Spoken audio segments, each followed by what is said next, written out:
Hey everybody, Michael Symon here. This is our first day of daily dinners with me. So here's the idea about this. A lot of you right now, a lot of people are home. Restaurants are closing around the country. Some of them are staying home for carryout, which is great. A lot of grocery stores have limited supplies right now, and people have some limited supplies in their pantry. We tried to build a pantry or get a pantry that hopefully looks relatively similar to yours. We put what we had in our current pantry out there, and I'm gonna make meals from the pantry.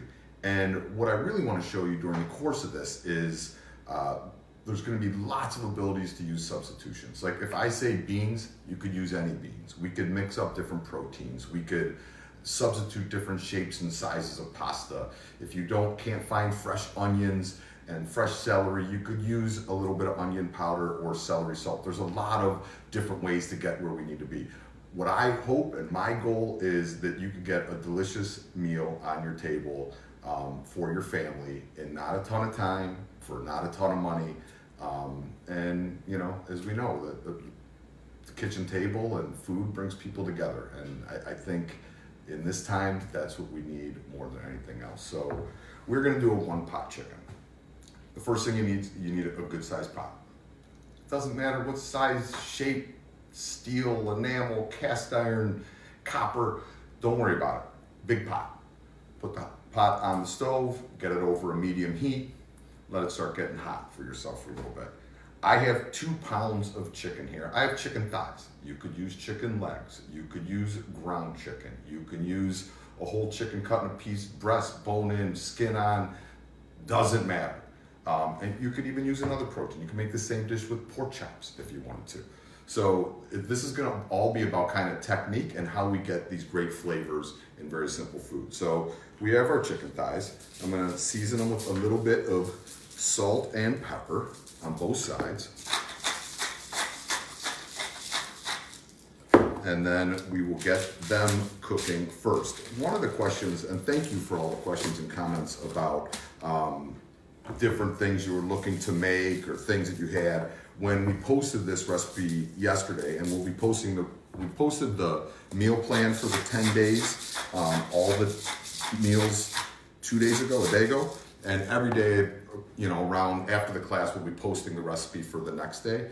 One of the concerns and questions that we got was I went to the store, there was no meat, there was no fresh meat or frozen meats left.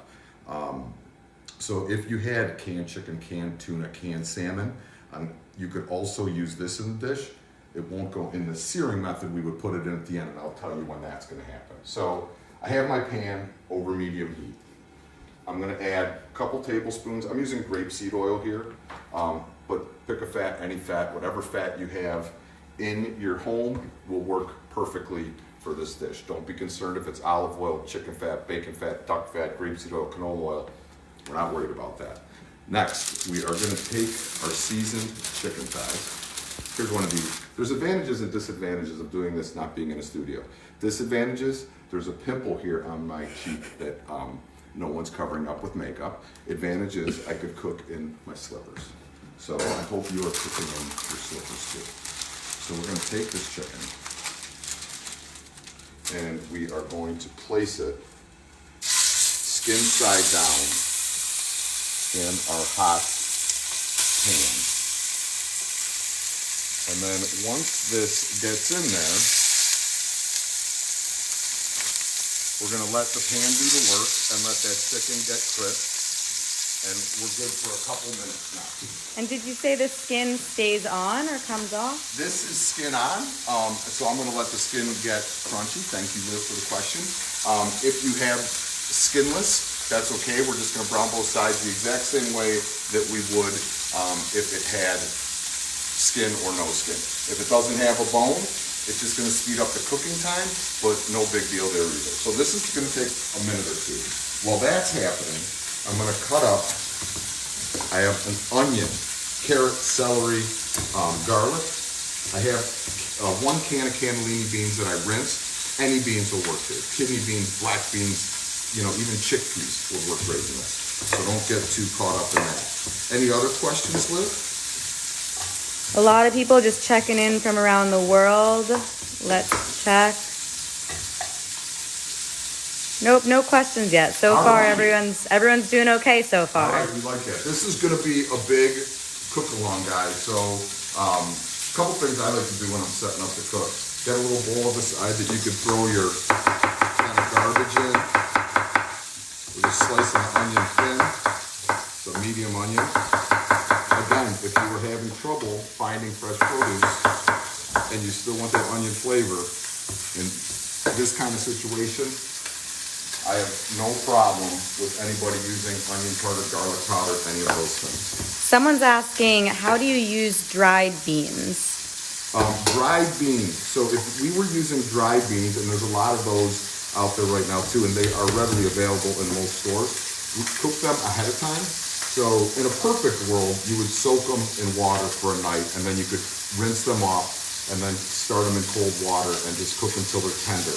And then those are good and they'll hold, and you could use them as you need them. So they will hold once cooked for about 3 to 5 days in your fridge. Smashing the garlic, 2 cloves. John is asking if you season the chicken before you put it in there. Yes, John, just salt and pepper. If you wanted to add spices or flavors or paprika, chipotle, different spices, that would be the time that you could do that before it goes in the pan. 1 stalk of celery, we cleaned it. Just gonna slice that real thin. And I'm gonna do the same with the carrot. I cleaned my carrot really good, so I'm leaving the skin on. You could certainly take the skin off too, no problems either way there. Nice thin plain of the carrot. Again, this is a kind of a quick cook dish. So let's check on our chicken. There we go. We got nice golden brown. And that's what we're looking for with the chicken. Good color and caramelization. Any other questions, Liz? Alexander is asking if you've made this recipe with a purple onion. Purple onions would work.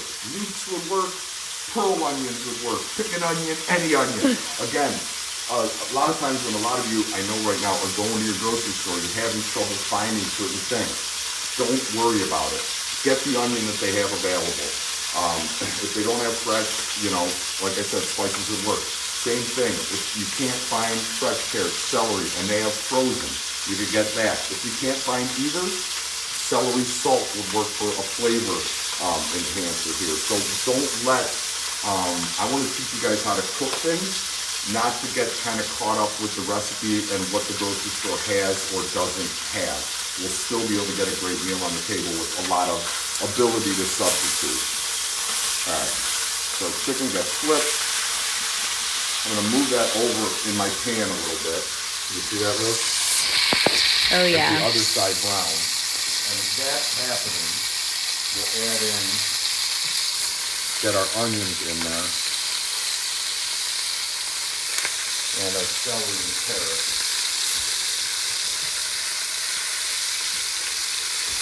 And we're gonna put a nice pinch of salt on top of those too to bring the flavors out of all of that. Do we have any other questions, Liv? Your skillet sounds hot, says Sue. I always cause a lot of smoke. How do you control that? I'm over about medium heat right now. I don't even have the hood on. So it's not smoking too bad right now. Sometimes the smoke comes from, make sure that your chicken, before you season it and get it all going, is dry. That's an important thing. If you throw it in there and it's really wet, it's going to steam and then throw off smoke after that. But you will get a little bit of smoke in at home. If you have a hood, turn it on. We don't have ours on right now, so you could hear me a little bit better. This isn't the fancy world of cooking shows. It's literally me and Olivia on a cell phone taping me. So it's an iPhone. Come on. Yeah, well, Liv, that's how we're rolling right now. So we're keeping it kind of pretty stripped down and simple. I don't have a fancy mic on, but I am in my slippers. Once the chicken's done, how long does it usually stay good in the fridge for? So this is a great question. If you want to do this in bulk, this will hold in your fridge for about 3 days, and it will freeze. And I know everybody likes to freeze out there. This will freeze incredibly well. Just put it in a sealed container. So you can see I took the chicken out for a sec as I got the rest of my ingredients going in here. I have the carrots, like 1 medium onion, 1 medium carrot, 1 stalk of celery, 2 cloves of garlic, and a little bit of salt. And we're letting those break down. Now I'm going to add, now in the recipe I put water, wine, or stock. I'm just using water because I think a lot of people, it's going to be harder to find some of those things you might not have stock made. This is still going to be delicious with water. About a cup of water. I think in these times if I busted into Lizzie's wine stash, I'd get in trouble. So water it is because it's still going to be good. Take your spoon, scrape the bottom of the pan to get all those goodies up into our sauce because that's where the flavor is. What's another question, Liv? Lori's asking, how would you adjust the cooking time if you're using frozen veggies instead of fresh? So if you're using frozen veggies instead of fresh, and this is a great question, I would build the sauce first without the veggies in there yet. We'd brown the chicken, then we'd deglaze the pan with the liquid, the water, the stock, or the wine. Then we'd add our tomatoes, and when that comes up to temperature in a simmer, you would add the frozen veggies when I'm going to add the beans. So that way they're already cooked usually, or they'll cook the rest of the way through and you will be fine. So you would put in the veggies when you put in your beans. Now this is a 24, 26 ounce can of crushed tomatoes. I only need about 2 cups. So I will save the rest of this. It's like almost like a tomato puree. I'll save the rest of this for tomorrow. We're going to make a pasta bake. So I'll need some tomato sauce. So I'll save that. So 2 cups.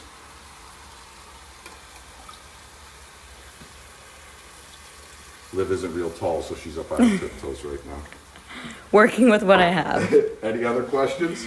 Yeah. So Shauna mentioned that you didn't check the chicken. How do you know it's done?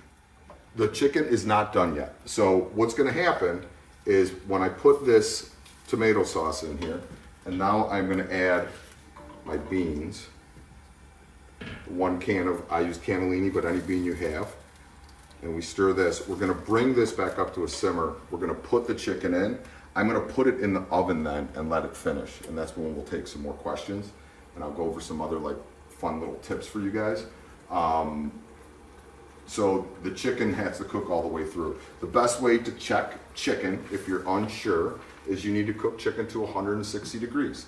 So once you put this in the oven, it's probably going to take about 5 minutes-ish. But at that point, put a thermometer in the center of the thigh, and when it reaches 160, you're good. It's done. No worries. So this is coming up to a simmer. At this point, I want to give it a taste. So do I need more salt? Do I need more pepper? If I like things spicy, now would be the time to add some of those flavors, like, if you wanted to add chipotle or paprika or whatever spice, fennel seed, whatever spice you really love, you could add that to the mix right now. I like a little bit of spice in my life, so maybe I'm gonna put in a little bit paprika or smoked paprika, or here's what I really want. I just didn't see it first. I'm gonna put in some chili flakes, but that's because I like things to be a bit bitey. If you don't, total optional. If your kids don't want anything spicy, total optional. Do you have any other questions, Liv? Jacqueline asked if they were using wine, what kind would you recommend? Just a white or red actually would work in here.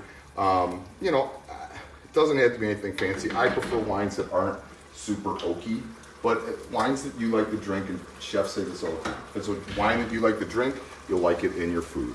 If it's a wine that you don't like to drink, chances are you won't like it in your food. So look, we nestle our chicken back in here. And now I'm going to put this in the oven and let it go for about 5 minutes. Oven could be, anywhere between 375 and 475, to be honest with you, is fine. Just depends on how quick you want to eat. It's not going to hurt it one way or the other. All right, Liv, what do we got for questions? All right, Lindsay is asking, is it okay to chop onions and peppers ahead of time and freeze them for meals? Is it okay to chop onions and peppers ahead of time and freeze them for meals? Absolutely, 100%. If you have time during the day to get ahead on your prep, that is something that you should do. All those things I think really help and make cooking a little bit easier for you at home. Anything else? Yeah, we have someone asking, who does your makeup when you shoot from home? No one does my makeup when I shoot from home. Why? I don't have any on. Do I look uneven? I might have to. Ow! I just pinched myself. These things are sharp. Maybe I had to have Liz start doing my makeup for me. This is actually fun. This is my grandfather gave this to me. It's an old potato peeler has the scrub brushes right on it. Very cute. So we have Dana asking if you're using garlic salt and celery salt and onion powder instead of the veggies on hand, how much would you recommend? I want to say to taste, but I would say probably a teaspoon of each of those. Once you get the tomatoes and everything in the sauce, will get you the flavor that you're looking for. Put them in, stir it, let it come to a simmer, give it a quick taste, and then you can make a decision from there. Can you save tomatoes in the can, or do you need to put it in something else? I'm not going to leave it in a can. Is it going to be fine for a day or two? 100%. But you should just put it in a container. You could even pour it into a Ziploc bag, store bag. It'll be fine. Refrigerate it. Obviously, once the can is open, you want to refrigerate it. But could I leave it in a can for a day? It's not going to hurt anybody. Am I going to? Absolutely not. It really upset my refrigerator balance in life. Jenny's asking if we don't have a pan that can go in the oven, should we just do stovetop or transfer to a baking dish? 100%. You could completely do this stovetop. Put a lid on it, let it go stovetop over low. It's going to take a little bit more time. Don't worry about that. You could also, if you wanted to do this in a slow cooker, countertop slow cooker, you could do it in that. I would omit the liquid, the water, the wine, or the stock at that point, because liquid doesn't reduce in them as much, and it will take longer. But this is something that you could certainly do in one of those. I don't have a ton of experience, honestly, with Instapots and things like that. So could you do it in one? Yes. Have I done it in one? No. Juan is asking, what if I don't have a thermometer? How would I know if the chicken is done? If you don't have a thermometer, I would cut into it, and cut into it. And it's going to be, when you touch it, if it's done, it's going to be pretty firm. But if you cut into it, you don't want any pink. If there's no pink, you're okay. Sometimes if the chicken is fresh and never frozen, sometimes will be a redness on the edge of the bones. That doesn't mean that the chicken's not done. Once the chicken gets frozen, the blood in the bones turns black. So a lot of people get confused by that, but the chicken will still be completely cooked even if the bone has a touch of red. But just make sure that the flesh of the chicken has no pink and it is cooked all the way through. Ryan has a good question. What's your go-to favorite spice? Go-to favorite spice. My favorite spice is probably coriander seed. It's underused, gives things a nice little pop, good kind of almost like a burnt orange flavor, which I really enjoy. Has a little bit of citrus to it. My mom uses it a lot. It's very popular with Greek food or Moroccan food, so I've always liked it. I liked it as a kid. I like it as an adult. We have a couple fans asking what brand is the pan that you're using currently? I use a lot of Falk copper. I don't know if that one is Falk, but that Falk is kind of the copper that I like the most. I would say my copper of choice, so to speak. The nice thing about them is they literally last several lifetimes. Like most of my pans I've had for 20 years or 15 to 20 years and still use them today. I very rarely kind of add to the collection, so to speak. It's just been 20 years of collecting. One of the things I wanted to show you guys is, because things have been a little bit crazy in the grocery store, and depends on where you're shopping, I guess. One day I went into the store, there was no meats, tons of produce, no canned goods. The next day, 2 days later, I went in, there was some meats, good amount of canned goods, no produce. So if you want to keep some greens and things like that, they're a little bit more perishable. So what I did was, and what I like to do sometimes, is I just took some spinach and Swiss chard and blender in the fridge for like 3-4 get vitamin. Okay, guys, we're back. We lost internet connection for a second. I apologize. The chicken's still cooking. Hopefully that you're still with us. The question was, I think, lack of acidity. Was that the last one? So yeah, you can make this with a stock. What I really want to show you guys is if you learn this basic technique, you could do it with any protein. You could do it with different vegetables. Like when I added the celery, the carrots, the onions, you could have added beets, butternut squash, whatever vegetable it was. It's just the basic steps that you're going through with each dish, and that's what I'm going to show you every day. It's like when you're limited to the pantry or things are a little bit tighter, it's the technique that's kind of going to get you through, and you could build the dish up every day as you like. And that's really what makes the huge difference and what makes cooking, a little bit more fun in, I guess, these trying times. Kelly's asking if this thickens while it cooks. Yeah, it's going to thicken a little bit. But for me, I'm going to turn my heat back on up here. Work on it. Oh, where's that coming from? Well, we need to talk to AT&T. Let's figure it out. All right, we're going to get it. We're sorry, guys. We will figure this out together. Okay. So here we go. We have this beautiful chicken thighs. Pan is heavier, not as strong as it used to be. Not gonna lie, the past couple days I'm typically a very aggressive eater. I haven't ate as much these past couple days. Little stress might be winning. So I lost a couple pounds. For everyone asking for the recipe, it is on Michael's story on Instagram and Facebook and on his Twitter and also Food Network Kitchen. Perfect. So again, depending on how many people you're feeding or how hungry your friends are, would one thigh work? I think so. If you want two, not a problem. Obviously depends on how much you're gonna make. If you have some of the puree, you could top it if you wanted to. You could hit it with a little bit of oil at the end, a little bit of cracked black pepper. That's it. I'm gonna grab a knife and a fork.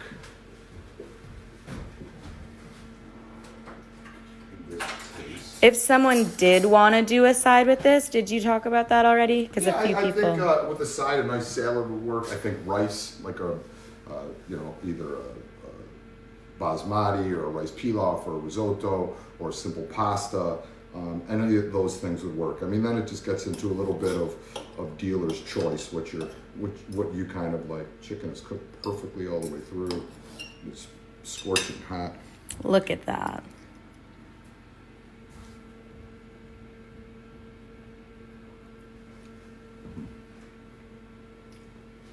Really good. It's really, really good, guys. Like, this is the deal. We're gonna get through this. Tough times, we're gonna get through it. I know resources are limited to some people. We're gonna get through it. You might not have all the things that you're used to when you cook, and some supplies maybe aren't there. I'm gonna show you how to make everything regardless of what's in your pantry. Keep asking questions every day. I'll keep answering questions every day. Little bit of, hopefully you could get away from the noise for a second, for 30 minutes or so. We'll cook some food, get a meal on your table for your family, your friends. This is when it's all, I just had my little love thing here. This is when it's all about love. It's like, take care of your loved ones. It's gonna probably get a little bit aggravating. Sometimes maybe people that aren't always at your house or at your house. Kids aren't at school, it's crazy. I know we're all going through the same things. If you have a neighbor that maybe not be getting the love or the food that they're used to, drop something at their doorstep and knock if you don't want to go in. I get it, but let's do this. We could do this. Our hearts are big, America. If there's one thing that we've proven, we're extremely resilient. And this is a time when we should put all of our differences aside, love each other, get through it.